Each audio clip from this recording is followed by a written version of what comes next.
महाभारत केवल एक युद्ध नहीं है, यह हर इंसान के जीवन की कहानी है। क्योंकि हर जीवन में एक कुरुक्षेत्र आता है जहां अपने ही सामने खड़े होते हैं और निर्णय करना पड़ता है। अध्याय 1। कुरुक्षेत्र की वह सुबह सूरज उग चुका था, शंखनाद हो चुका था। दो विशाल सेनाएं एक दूसरे के सामने खड़ी थीं। लेकिन इस युद्ध का सबसे बड़ा योद्धा आज शांत नहीं था। अर्जुन। उसके हाथ में गांडीव था, पर हाथ कांप रहे थे। अध्याय 2। जब अतीत सामने आ खड़ा हुआ अर्जुन ने देखा भीष्म पितामह, जिनकी उंगली पकड़कर उसने चलना सीखा था, द्रोणाचार्य, जिनसे उसने धनुष चलाना सीखा था, कर्ण, जिससे वह अनजाने में जीवन भर जलता रहा, उसका हृदय भर आया। उसने कहा, हे कृष्ण, मैं अपनों को मारकर राज्य नहीं चाहता। यह कमजोरी नहीं थी, यह मानवता थी। अध्याय 3। श्री कृष्ण का मौन। श्री कृष्ण तुरंत नहीं बोले, क्योंकि कुछ युद्ध शब्दों से पहले अंदर लड़े जाते हैं।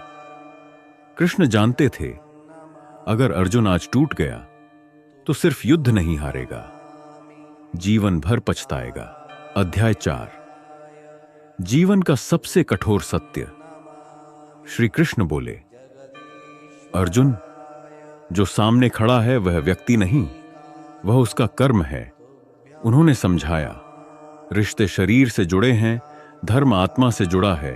अगर अधर्म रिश्तों के नाम पर बच जाए तो समाज नष्ट हो जाता है। अध्याय 5। कर्मयोग का जन्म। कृष्ण बोले, कर्म कर, पर परिणाम का बोझ मत उठा। उन्होंने कहा, चिंता भविष्य की बीमारी है, कर्तव्य वर्तमान की पूजा। जो आज कर्म नहीं करता वह कल शिकायत करता है। अध्याय 6। अर्जुन का अंदरूनी संघर्ष। अर्जुन की आंखों में आंसू थे, पर मन में स्पष्टता आने लगी थी। उसे समझ आ गया, डर भागने से नहीं जाता, डर सामना करने से जाता है। वह युद्ध से नहीं, अपने कर्तव्य से भाग रहा था। अध्याय 7। गांडीव का उठना धीरे से। अर्जुन ने गांडीव उठाया। यह सिर्फ धनुष नहीं उठा था, यह था आत्मसम्मान, साहस, स्वीकारोक्ति। उस क्षण अर्जुन ने युद्ध नहीं चुना, उसने धर्म चुना। अध्याय 8। भीष्म का संदेश। भीष्म जानते थे कि वे अधर्म की ओर हैं, पर वे भी बंधे थे अपने वचन से। महाभारत सिखाती है, गलत वचन भी धर्म नहीं बन जाता। यह आज के इंसान के लिए बहुत बड़ा सबक है। अध्याय 9। कर्ण, प्रेरणा और चेतावनी। कर्ण महान था, पर गलत संगति में था। उसके पास शक्ति थी, पर दिशा नहीं थी। महाभारत कहती है, केवल प्रतिभा काफी नहीं, सही पक्ष चुनना भी जरूरी है।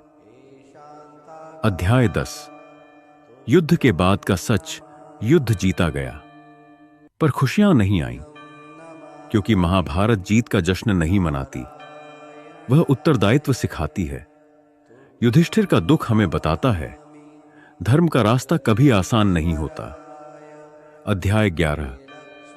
आज का कुरुक्षेत्र आज भी कुरुक्षेत्र है। नौकरी छोड़ने का डर, सच बोलने का डर, सही रास्ता चुनने का डर, और आज भी श्री कृष्ण मौजूद हैं तुम्हारी अंतरात्मा में।